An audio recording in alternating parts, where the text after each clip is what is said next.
अर्थ पिंटू कुमार। ठीक, कौन सा चैप्टर है? आम्ल एवं क्षार लवण, रसायन विज्ञान का है। ये लेक्चर नंबर 2 है। कौन सा है? Lecture number 2। लेक्चर नंबर 12 पढ़ा दिए हैं अगला वीडियो में। ठीक, लेक्चर नंबर 2 है। ठीक है, यही टॉपिक समाप्त होता है ये। ठीक है, देखो ये सब अम्ल के बारे में, किसको अम्ल, किस में अम्ल पाया जाता है, किसमें, ये नहीं सब अम्ल के बारे में। ठीक है, सिरका जो एसिटिक अम्ल पाया जाता है। ठीक, संतरा नींबू में सिट्रिक अम्ल, सब इमली अंगूर टार्टिक अम्ल में पाया जाता है। टमाटर एक्जेलिक अम्ल है। टमाटर में सब क्या होते हैं? दही में लैक्टिक अम्ल है, चिटिक डंक मेथनोइक अम्ल, अब बिचू डंक मेथनोइक अम्ल। ठीक है, देखो जब चिटिक डंक अगर कुछ बिचू डंक जो मारता कौन अम्ल डालता है? मेथनोइक अम्ल। ठीक है, और इसको खत्म करने के लिए, जैसे हमने इसको ठीक करने के लिए बेकिंग सोडा का उपयोग किया जाता है। तो अच्छा जब मार दे बेकिंग सोडा जो अगर यूज कर देंगे तो आपका एक चीटी की जंग असर कम हो जाएगा। ठीक, और दुर्गंध मक्खन, पूरा बहुत दुर्गंध मक्खन, इसको कौन सा अम्ल पाया जाता है? बैटरी अम्ल। और सेम में कौन सा अम्ल पाया जाता है? मैलिक अम्ल। ये सब तो मैलिक अम्ल के बारे में है। ठीक,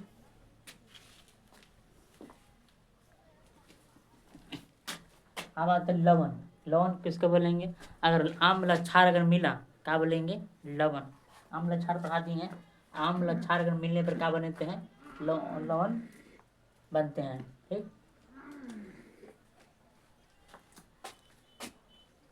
NaOH sodium hydroxide plus HCl hydrochloric अम्ल प्लस NaCl लवण प्लस H2O को रिएक्शन कर, मतलब आम्ल क्षार बनाने पर लवण प्लस जल देता है। ठीक है, और लवण का उपयोग कहाँ किया जाता है? साल्ट का उपयोग कहाँ किया जाता है? देखो साधारण नमक जो हम लोग खाते हैं, साधारण नमक या सोडियम क्लोराइड, ये सब क्या है? लवण है। NaCl का है। एन इसका उपयोग का अचार का उपयोग किया जाता है। ऐसे तो अनेक रूपों में उपयोग किया जाता है, तब कम कम दिखे हैं। ठीक है, अचार के रूप में इसको उपयोग जाता है। ठीक, ठीक है, अगर ज़्यादा ठिकाना रहता है कुछ चीज़ के लिए तो उसके डाल देते हैं, नमक डाल देते हैं, या इसको साधारण नमक के सोडियम क्लोराइड डाल देते हैं जो ज़्यादा दिन तक टिक सके, अच्छा से रह सके। ठीक, आते धोन सोडियम बाइकार्बोनेट, ठीक है, यही हो एक सा NaHCO3। ठीक है, ये भी एक कहाँ है? कुछ लवण है। ठीक है, जो पेट की अम्लता दूर करता है। अब जो पढ़ाया अगला वीडियो में पढ़ाए थे इनो तो तुम लोग लेते हो। ये कौन रहता है? धोन सोडियम बाइकार्बोनेट उसमें मिला रहा है, जिसको पेट की अम्लता दूर करता है। मतलब किसी पेट का जो गैस ज़्यादा बन गया तो उसको पिलाया जाता है। कौन? Sodium bicarbonate. ठीक है, अब अग्निशामक यंत्रों में इसको उपयोग किया जाता है। कौन उपयोग किया जाता है? Sodium bicarbonate. ठीक है, अब पोटेशियम नाइट्रेट एक KNO3। पोटेशियम नाइट्रेट से क्या बनाया जाता है? बारूद बनाया जाता है, गन पाउडर बनाए जाते हैं। KNO3 पोटेशियम नाइट्रेट से बारूद, जितना बम बारूद बनता है सब पोटेशियम नाइट्रेट से ही बनते हैं। ठीक, अब pH स्केल। ठीक है, pH स्केल एक स्केल थे जो नापने अम्ल क्षार को मापने वाला का है, एक pH स्केल है। इसको कौन दिए थे?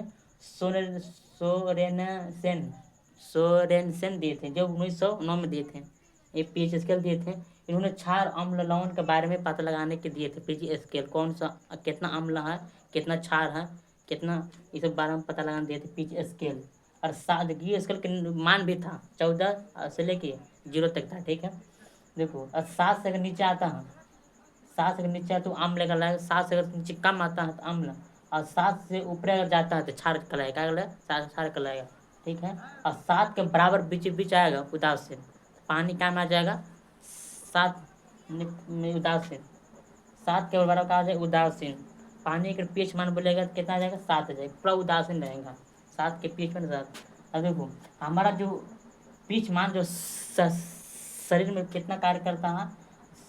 7.0 से लेकर 7.8 के pH के बीच हमारा शरीर जो है ये pH मान कार्य करता है। ठीक, अम्लीय वाले वर्षा किसको बोलेंगे? अगर pH मान अगर 5.6 से कम हो तो उसका अम्लीय वर्षा कहते हैं। इसको माप सकते हैं कि अम्लीय वर्षा है कि नहीं।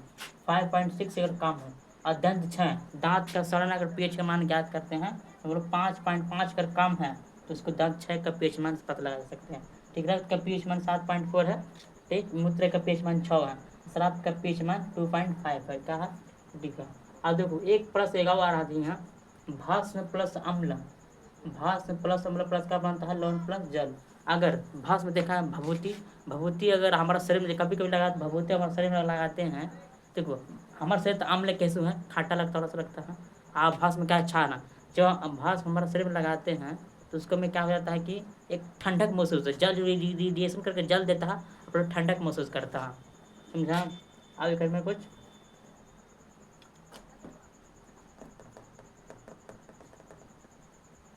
बस यहीं तक समाप्त है।